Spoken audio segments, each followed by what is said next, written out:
Pese a ser una medida impopular en los propios Estados Unidos, la caza de brujas iniciada por Joseph McCarthy obtuvo el apoyo de los principales estudios, que firmaron la conocida como Declaración del Waldorf, en la que, como consecuencia de su negativa a declarar y de su intento de atacar a la Comisión como anticonstitucional, los 10 de Hollywood eran encarcelados y despedidos de sus empleos indefinidamente, hasta que declarasen y demostrasen no ser comunistas, además de vetar su actividad cinematográfica.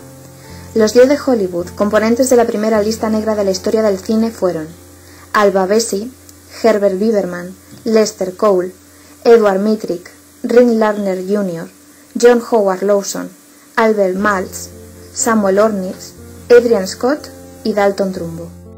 El director galés Carl Francis llevó a la gran pantalla en 2001 la historia de estos cineastas a través de la figura de Herbert Biberman, encarnado por Jeff Goldblum en El punto de mira. Ya en 1947, el comité citó a declarar a 41 personalidades del mundo del espectáculo, 19 de los cuales dejaron claros ya de entrada que no estaban dispuestos a colaborar, por lo que el comité los etiquetó inmediatamente como los 19 hostiles. De entre ellos, solo uno, Larry Park, era actor. En octubre del mismo año, los periódicos de Los Ángeles publicaban una declaración firmada por 140 famosos, entre los cuales Katharine Hepburn, Lauren Bacall y Humphrey Bogart. La reacción inicial del mundo del espectáculo fue de apoyo a estos rebeldes, hasta el punto de que el productor Louis B. Mayer declaró ante el comité que nadie iba a decirle cómo debía dirigir su estudio, y muchos actores, guionistas y cineastas se mostraron dispuestos a ayudar, por lo que por iniciativa del guionista Philip Dunn se formó un grupo llamado Comité en Pro de la Primera Enmienda, cuyos miembros se dedicaron a organizar manifestaciones, movilizar la prensa e intentar remover la conciencia colectiva de la nación. Nosotros, los abajo firmantes, en nuestra calidad de ciudadanos americanos que creen en un gobierno constitucional democrático, manifestamos aquí nuestra repulsa e indignación y afirmamos que esas comparecencias son moralmente inaceptables porque toda investigación sobre las opiniones políticas de los individuos es contraria a los principios básicos de nuestra democracia, y todo intento de limitar la libertad de expresión y de establecer criterios arbitrarios de americanismo es, en sí mismo, contrario al espíritu y a la letra de la Constitución. No obstante, ninguna de estas protestas logró el efecto deseado, y durante los 3 años siguientes el comité hostigó a los hostiles, hasta reducirlos a 11.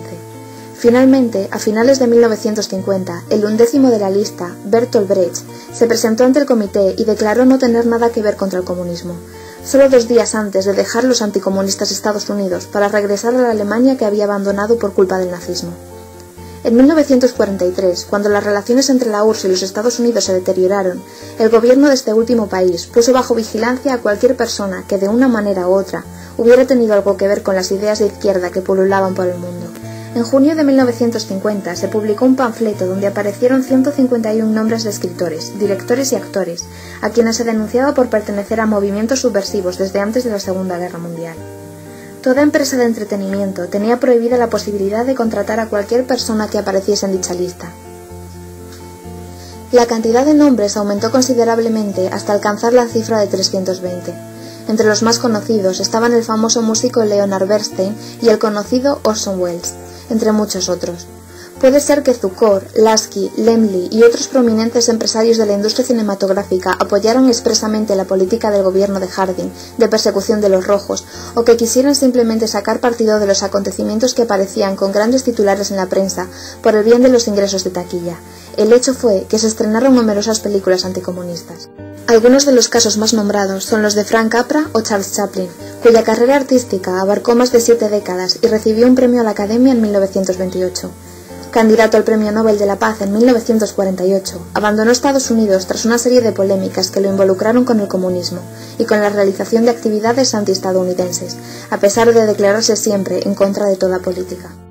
La forma que tenían de acusar era totalmente aleatoria, pero después de la publicación de acusación eran sometidos a interrogatorios bajo condiciones más o menos dudosas. En estos interrogatorios los acusados debían demostrar que no eran culpables de apoyar al comunismo. ¿Ha utilizado alguna vez un nombre diferente al suyo, señora Goldfrank? Voy a hacer uso de mis derechos acogiéndome a la 5ª enmienda de la Constitución y no voy a responder a esa pregunta. ¿Se niega a responder a esta pregunta porque considera que podría incriminarla? Sí, es correcto. Permítame preguntarle, ¿ha escrito alguna vez un libro? Me reitero y vuelvo a acogerme a la 5ª enmienda de la Constitución para no responder a esta pregunta, porque me pide información para incriminarme. ¿No ha oído hablar sobre el libro Una tarta de manzana para Lewis? Me reitero y vuelvo a acogerme a la quinta enmienda de la Constitución para no responder a esta pregunta, porque me pide información para incriminar. ¿Está realmente interesada en contar la verdad y ser honesta cuando dice tener miedo de ser incriminada? Estoy realmente interesada en contar la verdad. Pero no entiendo cómo puede incriminarla conocer un libro. El interrogatorio al escritor Dashiell Hammett es una exhibición del afán del subcomité por hallar trazas de comunismo en cualquier lugar y a cualquier precio. Con pregunta si Hammett ha escrito alguna obra ajena al género detectivesco y relacionada con problemas sociales. Hammett recuerda un relato corto llamado Nightshade. Tras varios circunloquios, Cohn inquiere si el relato refleja de alguna forma las posiciones comunistas. Es difícil. Se trata de reflejar, diría que no la refleja. Es una obra contra el racismo. Diría que es similar, reflejara o no reflejara, a la posición comunista sobre los problemas raciales. No más que a la de otros partidos políticos. Como el interrogatorio secreto al que fue sometido el teniente coronel Chester Brown. El senador exigió al teniente coronel que explicara si Pérez había sido investigado, o al menos obligado a responder a ciertos cuestionarios. El teniente coronel se negó a contestar, alegando que era material secreto. Recibió una atronadora respuesta por parte de McCarthy. Le diré algo, señor, a usted y al resto de oficiales. Acepto que los comunistas rechacen responder, pero no acepto que un oficial del ejército proteja a un comunista, y va a responder a mis preguntas, o su caso acabará ante el Senado por desacato, y llegaré hasta el final. Estoy harto. Este es el escándalo más grave con que me he topado. Alguien en su cadena de mando ha estado protegiendo a un hombre culpable de traición. Mientras avanzaba en Estados Unidos la cruzada anticomunista, en la URSS se perseguía todo aquello que pudiera entenderse como capitalista. Se controlaban y registraban a las personas y mercancías procedentes de Berlín Oeste, en busca de propaganda instigadora del sistema capitalista. Así, el gobierno soviético del bloque oriental entendió el muro como un método de protección antifascista.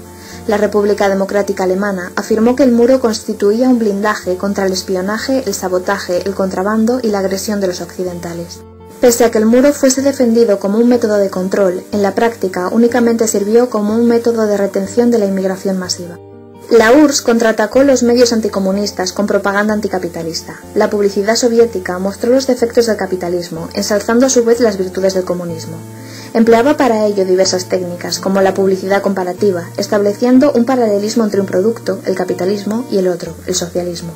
Como ejemplo, podemos señalar una serie de carteles diseñados en 1948, cuya conclusión es que el capitalismo desprecia el talento, alimenta a los burgueses, mientras explota a los trabajadores y conduce al desempleo. Una buena muestra de la vigilancia ejercida por la policía oriental y de la persecución de la propaganda capitalista nos la ofrece la película 1, 2, 3, dirigida por Billy Wilder y presentada en 1961 en plena Guerra Fría. Cabe señalar que se produce en el mismo año en el que se cierra la frontera con Berlín. El film trata en clave de comedia asuntos como la carrera armamentística y espacial, la propuesta coexistencia pacífica de Nikita Khrushchev, el Plan Marshall y el contrabandismo y el espionaje. Incluso realiza alguna referencia a la guerra de Argelia y a Marx, Lenin y Stalin.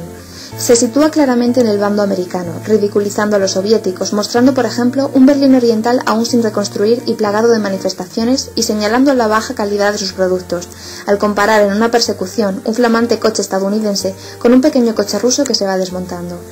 Volviendo a la persecución de los supuestos espías americanos, la cinta también ilustra los extenuantes interrogatorios que presuntamente realizaba la policía, tratados de forma humorística. En cuanto a los interrogatorios, la propaganda y el miedo a todo aquello que nos sea ajeno y por tanto entendido como enemigo, podemos establecer otra comparación entre el macartismo y la novela de George Orwell 1984, publicada en 1948.